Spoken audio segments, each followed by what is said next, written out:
Na primeira luta do Naruto e Sasuke no Vale do Fim, o Uchiha acabou ganhando para a história continuar, mas e se não nos importarmos com isso? E se o Naruto tivesse vencido, espancado Sasuke e o arrastado de volta para Konoha à força? O quanto isso teria mudado a história? Já que essa parte é, sem qualquer tipo de dúvida, uma das mais importantes de toda a obra, seja do clássico do Shippuden, ou até mesmo seja para a história em geral ou para o desenvolvimento dos personagens. Porque ela já começa com todo o simbolismo do local. As estátuas do Hashirama e Madara não estão ali por acaso. Elas representam ciclos históricos, conflitos que iriam ser repetidos e preparam tudo para algo maior. E é aqui que surge o primeiro espelhamento real entre o Naruto e Sasuke com Indra e Ashura, e também com Madara e Hashirama. Não de uma forma explícita, mas como uma mensagem para o futuro. Mas o que seria o coração dessa cena não é apenas o visual, mas sim toda a diferença e pensamentos dos dois protagonistas. O Naruto acredita no poder dos laços e no poder da amizade. Já o Sasuke, sem surpresa, acredita no oposto, na solidão, no poder individual, na ideia de que depender de alguém é uma fraqueza, e é nesse momento que a obra introduz algo ainda mais delicado, que é o grau de sofrimento. Até aqui, o sofrimento dos dois parecia equivalente, já que nunca tinha sido tratado essa diferença. Ambos perderam muito, e ambos sofrem as consequências do passado deles da maneira deles. Mas isso sempre foi mais dito do que mostrado. Só que aqui, isso muda. Aqui fica claro que eles não são iguais. E isso quebra completamente qualquer tentativa de igualdade entre os dois. Por causa disso, o Naruto simplesmente não consegue simpatizar com Sasuke nesse ponto. Não exatamente por falta de empatia, mas por falta de maturidade e vivência. Ele não entende o que é estar naquele nível de dor. Ele nunca precisou encarar o mundo do mesmo lugar que o Sasuke. E é aqui que a moralidade deixa de importar. Não existe mais certo ou errado, essa discussão deveria ser descartada nesse momento. E é exatamente isso que acontece. Só que de uma forma ainda mais extrema. Nós vamos ter que passar a ignorar o simbolismo, história, legado, tudo. Assim, o objetivo passa a ser um só, que é levar o Sasuke de volta, nem que seja força. Porque o Naruto não vai tentar entender o Sasuke como um amigo. Ele não vai conseguir dialogar e conversar com ele porque sabe que já perdeu no argumento. Por isso, ele luta. Ele espanca o Sasuke com tudo que tem, usa mais chakra da Kurama, estando disposto até a quase matá-lo. Sendo movido principalmente pela frustração de ter perdido filosoficamente contra ele, e pela raiva de não conseguir provar que ele estava certo. Por isso que não tinha motivos para ele se segurar mais. Porque se o Sasuke tivesse sido derrotado dessa forma pelo Naruto no Vale do Fim e forçado a voltar para Konoha, aquilo estaria longe de ser a melhor solução. Porque essa mudança no comportamento do Naruto teria mudado tudo. Ele não age como um amigo tentando salvar outro, ele age como um rival enfurecido, espancando o Sasuke até ele desmaiar e o arrastando de volta à força. Isso não faria o Sasuke se sentir apenas derrotado, faria ele se sentir novamente humilhado. E antes disso, ele já estava com seu orgulho fragilizado por causa do Itachi, que tinha aparecido antes. E lembrando, estamos falando de um Uchiha, o Uchiha que mais representa um. Mesmo que ele tenha começado a tratar o Naruto como um igual durante aquela luta no Vale do Fim, isso não tiraria a raiva dele de ser vencido pelo último da classe, fazendo com que o ódio dele seja ainda mais alimentado, principalmente por causa do Naruto e por causa da vila como um todo, por tentarem e conseguirem parar ele. Então, em vez de se sentir acolhido pela vila ou pelos poucos laços que ainda tinha, o Sasuke passaria a enxergar Konoha como uma prisão. No canone, o Vale do Fim é um ponto de virada onde ele escolhe o caminho da solidão igual suas outras encarnações, ganhando assim um espaço para refletir e crescer, mesmo que de uma forma nem um pouco normal. Mas isso não teria acontecido. Ele não perde de um jeito que o faça questionar suas escolhas, ele perde da pior forma possível, sendo totalmente superado pelo Naruto no final, e sendo forçado também a conviver naquele ambiente amigável, de uma forma que o faça se sentir desconfortável. Ele então, obviamente, teria se recusar a interagir com qualquer um, ficando assim cada vez mais isolado, mais carrancudo e mais agressivo. Porque agora ele não pode nem buscar o poder que acredita ser necessário para sua vingança. Ele está preso e impotente, mas não é como se isso durasse para sempre. A vingança dele ainda é o núcleo da existência dele. O Sasuke não abandona isso, então mesmo engolindo o próprio orgulho, ele começaria a usar os recursos da vila, como alguém que odeia o lugar onde está, mas precisa dele. Ele precisava ficar mais forte, mesmo que fosse de um jeito que ele desprezasse, porque perder para alguém como o Naruto o marcou profundamente, e estar sob vigilância constante da Anbu e Kakashi não teria sido bom para ele. Ele também teria que passar por avaliações psicológicas e exames para garantir que não estava sob genjutsu.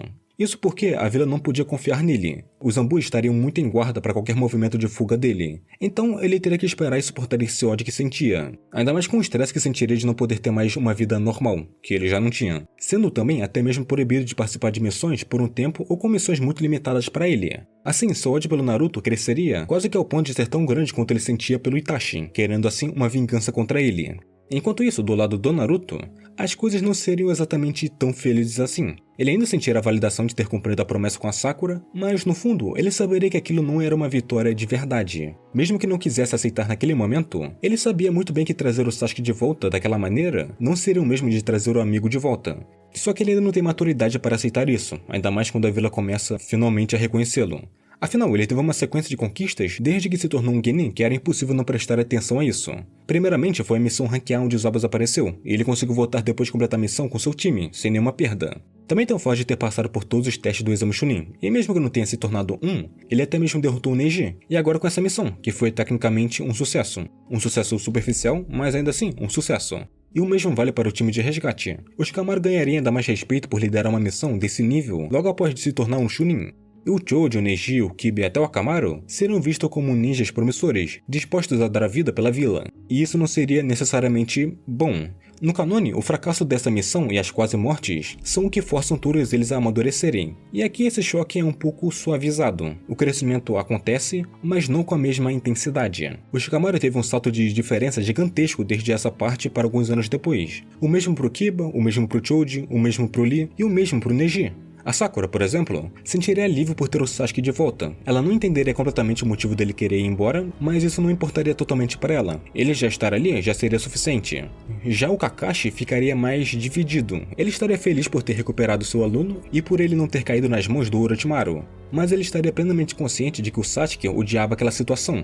E como o sensei dele, o Kakashi faria o que estivesse ao alcance dele para ajudar o aluno. E daqui, ele seria o que teria mais mudado, mesmo se comparado ao seu eu original. Já que ele sabia muito bem que o Sasuke não estava confortável com aquilo. Então, era seu trabalho fazer o Sasuke chegar nas expectativas que ele quer.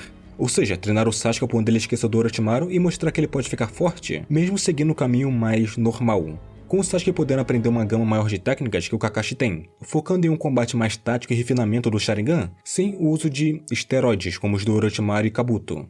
E também, ele ainda teria habilidade com a espada, porque, realmente, nada impede ele a isso. O Kakashi mesmo usava uma lâmina com ele quando mais novo.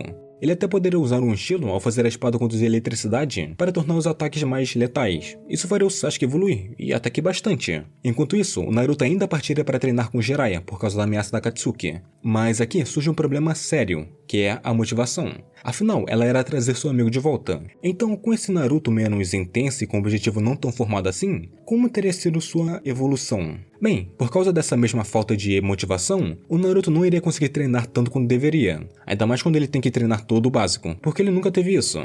Mesmo que pareça algo ruim ser obcecado por alguém, como Naruto era pelo Sasuke, ainda assim, para ele, isso serviu e muito. Afinal, ele se motivava e treinava mais do que ele conseguiria, e dava certo ainda. Isso também afetaria a Sakura. No canone, ela treina com a Tsunade porque percebe o quanto é fraca e dependente. Aqui, esse choque não acontece da mesma forma. Ela até treinaria mais, mas não alcançaria o mesmo nível de força, habilidade, conhecimento e nível de ninjutsu médio que ela chegou, mesmo com a Tsunade tendo um estilo de ensino rígido e bruto. E isso acaba gerando um efeito dominó, porque se o crescimento deles muda, o Shippuden quase que inteiro mudaria. Inevitavelmente, o time 7 acabaria reunido, isso era óbvio. Eles voltariam a trabalhar como uma unidade, ainda sob o comando do Kakashi. Só que esse time 7 não seria mais o mesmo. Todos teriam mudanças de personalidade, mas principalmente o Sasuke. Ele agora convivia com o time de forma forçada, e o ressentimento que carregava, especialmente contra o Naruto, era enorme.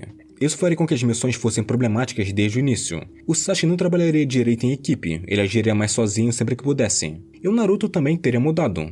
Pelo que aconteceu antes, por ter vencido usando força bruta e impondo sua vontade, ele passaria a repetir esse comportamento às vezes. Porque se, entre aspas, funcionou com Sasuke, funcionaria com os outros. No começo, essas mudanças seriam pequenas. O arco de resgate ao Gaara, por exemplo, seria mais difícil, mas não mudaria por um simples motivo. O Sasuke e Kakashi iriam atrás do Deidara, enquanto Naruto, Sakura e Shio enfrentariam o Sasori. O mesmo se aplicaria ao arco do Kakuzu e do Hidan, além de outros eventos menores. E claro, o Sai nem chegaria a aparecer, não haveria motivo. O time 7 já estaria completo, mas o Naruto e o Sasuke brigariam com frequência. Só que isso seria tratado como algo normal. A diferença é que agora essas brigas seriam usadas como treino, e principalmente, como uma forma do Sasuke medir a força dos dois. Mas o ponto mais importante de tudo isso seria o Itachi. O Sasuke não estaria forte o suficiente para que o Itachi possa morrer nas mãos dele. E o Itachi sabia disso. Mesmo assim, o confronto entre os dois aconteceria de um jeito ou de outro. E para isso, o Itachi começaria a manipular as coisas pelas sombras. Ele voltaria a se expor, talvez até invadisse Konoha novamente, apenas para forçar o Sasuke a focar nele. E em algum momento, ele mesmo ajudaria o irmão a fugir da vila e ir atrás dele. Tudo isso sem o Sasuke perceber, afinal o tempo do Itachi estava acabando. A doença dele já o estava afetando muito. Assim, a luta entre os dois aconteceria, com o Itachi estando decepcionado com o Sasuke, por ele não ter ficado tão forte quanto ele esperava. Mas mesmo assim, ele aceitaria morrer pelas mãos do irmão. Depois disso, o Sasuke seria levado pelo Obito, e os acontecimentos seguiriam de forma muito parecida com o Kanone. Isso realmente não mudaria. Eles ainda teriam uma conversa sobre Itachi e tudo isso. Assim, pelo menos, essa verdade não teria sido levada para o túmulo com Itachi. O Sasuke despertaria o Mangekyo e passaria a se ligar a Katsuki, ainda que apenas em partes. Ele não gostava de estar ali, porque se sentia do mesmo jeito que em Konoha. Ele não se importava com a captura das bijus. Para ele, tudo aquilo era apenas um meio para destruir Konoha e, acima de tudo, destruir o Naruto, porque o Sasuke já tinha entendido algo que o Naruto ainda não conseguia aceitar. Enquanto o Naruto seguia avançando, salvando pessoas, derrotando inimigos e sendo cada vez mais reconhecido, o Sasuke só tinha mais certeza de que ele estava errado. Não errado por ser fraco, mas errado por acreditar que estava consertando o mundo. E o arco do Pain deixa isso ainda mais claro. O Naruto ainda derrota o Pain com a ajuda direta da Nove Caudas, salva Konoha e é finalmente reconhecido como o herói que a vila precisava. E pela primeira vez, ele acredita de verdade que talvez esteja no caminho certo. Afinal, a conversa com o Minato foi importantíssima para isso. O Naruto passa a aceitar que o que vinha fazendo até então tinha falhas. Ele sabia disso antes, mas nunca tinha realmente assumido. E só ali ele decide mudar, diminuindo esse lado agressivo e tentando entender melhor os outros. Mas o Sasuke enxerga algo diferente. Ele vê que alguém precisou ser destruído para que tudo mudasse. E isso confirma o que ele já pensava. Com o que o Sasuke conseguiu entender, o mundo só começa a gerar quando enfrenta algum sofrimento. E o Naruto, na visão dele, estava apenas adiando o inevitável. Quando a Quarta Guerra Ninja começa, os dois já não estão mais no mesmo nível emocional. Antes, eles até poderiam ser parecidos. Os dois caminhavam perto da ideia do Madara, os dois eram especiais, os dois queriam carregar o peso do mundo nos próprios ombros, mas é aí que a diferença entre eles aparece mais e se torna ainda mais impossível mudá-los. O plano do Obito e do Madara propõe um mundo sem escolhas, sem conflito e sem dor. E o Naruto, ele rejeita isso, mas o Sasuke não. Não que ele concorde totalmente com isso, ele nunca faria aquilo usando seu próprio esforço. Mas ele entende a lógica por trás da ideia que eles queriam passar. O mundo livre criou o Itachi, o mundo livre permitiu que tudo aquilo fosse possível. Então, ele tem uma ideia, e isso vai contra tudo que o Naruto estava mostrando. Quando o Tsukuyomi Infinito finalmente acontece, as pessoas presas entram em paz. E pela primeira vez, o Sasuke vê o mundo parado, entre aspas. Assim, o Naruto e Sasuke lutam para que consigam derrotar o Obito, depois o Madara e depois a Kaguya. Eles teriam se juntado naquele momento para acabar com esses inimigos, e teriam terminado da mesma forma, com Sasuke querendo destruir os Kages e lutar contra o Naruto. E por incrível que pareça, acabar com os Kages era secundário, o principal era acabar com o Naruto mesmo.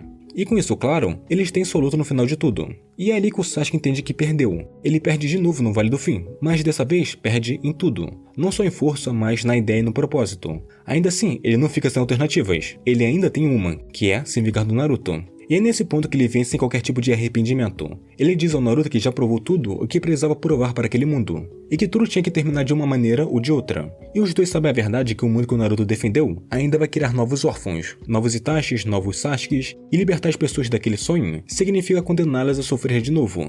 E o Naruto rebate isso, é o mesmo discurso e ideia que ele quis passar para o Obito e para o Madara. Não tinha nada de diferente, e o Sasuke saberia disso. E era isso que ele queria reforçar ainda mais a ideia do Naruto para uma última coisa, que é fazer ele perder tudo no final.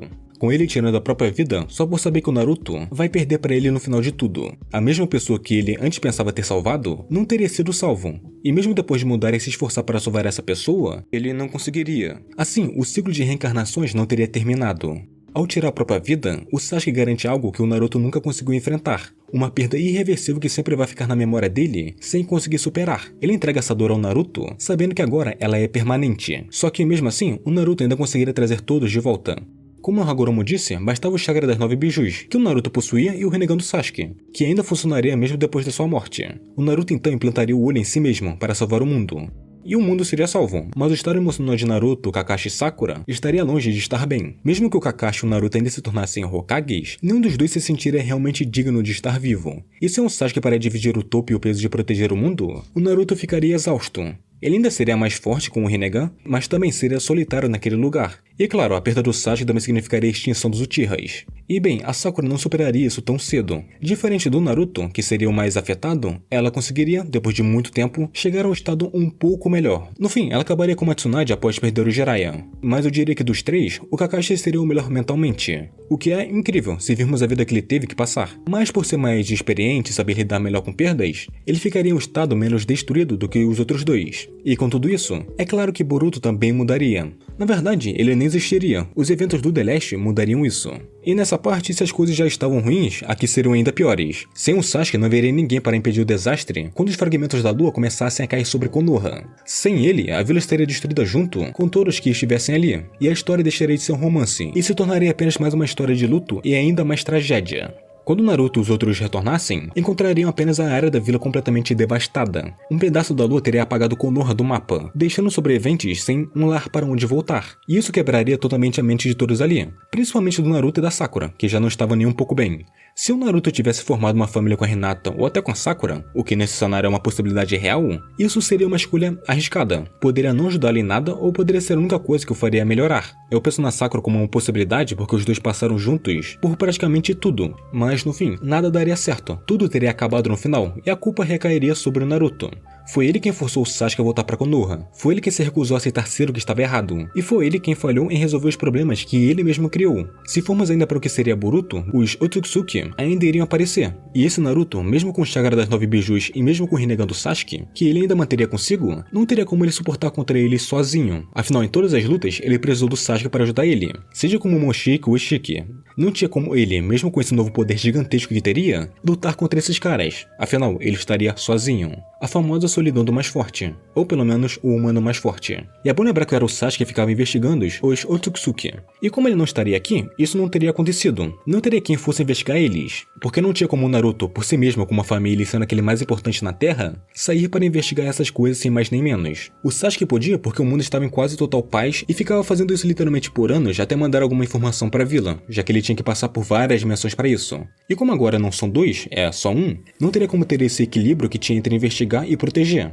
Enfim, não é surpresa dizer que o mundo acabaria e o ciclo da reencarnação dos dois ainda continuaria. Seja agora através de novos Otsutsuki que iriam nascer, ou depois de anos e anos até uma nova humanidade aparecer de novo. Esse ciclo continuaria até, se possível, acabar. Então se o Naruto e o resto continuassem, não significa que eles iriam conseguir ficar bem, falhando em quase tudo e trazendo um final infeliz. Curta, se inscreva, compartilhe, obrigado por assistir e nos vemos em outro vídeo.